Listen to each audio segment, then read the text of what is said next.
शेतकरी बंधूंनो नमस्कार। खरीप हंगामाला सुरुवात झाली असून पेरण्यांची लगबग सुरू आहे। अशा काळात खतांची मागणी वाढते। मागील 3 वर्षात राज्यात खरीप हंगामात सरासरी सुमारे 42 लाख मेट्रिक टन रासायनिक खतांचा वापर झाला असून त्यामध्ये मुख्यतः युरिया, डीएपी, एमओपी, संयुक्त खते आणि एसएसपी यांचा समावेश होता। पण यंदा डीएपी खताचा पुरवठा मर्यादित आहे। त्यामुळे केवळ डीएपी वर अवलंबून न राहता पर्यायी खतांचा योग्य वापर करणं आवश्यक आहे। त्यामुळे यंदाच्या हंगामातही उपलब्ध पर्यायांचा विचार करून त्यांचा वापर करणे गरजेचे आहे। आपल्याला माहिती आहे डीएपी खतामध्ये 18% नत्र आणि 46% स्फुरद असतो। हे खरं तर अनेक पिकांसाठी उपयुक्त खत आहे। पण जेव्हा त्याचा पुरवठा कमी होतो तेव्हा आपण काय करायचं? उत्तर सोपं आहे।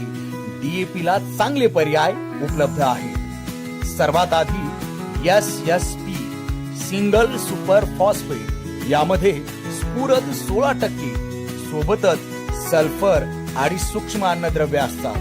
तेलबिया विशेषतः सोयाबीन साठी तर एसएसपी अत्यंत फायदेशीर आहे। 1 गोणी डीएपी ऐवजी अर्धी गोणी युरिया आणि 3 गोण्या एसएसपी वापरल्यास ते उत्तम पर्याय ठरतं। दुसरा पर्याय संयुक्त खते एनपीके, जसं की 10-26-26, 12-32-16, 15-15-15, 20-20-0-13 इत्यादी। यामध्ये नत्र, स्फुरद आणि पालाश ही 3ही अन्नद्रव्ये मिळतात।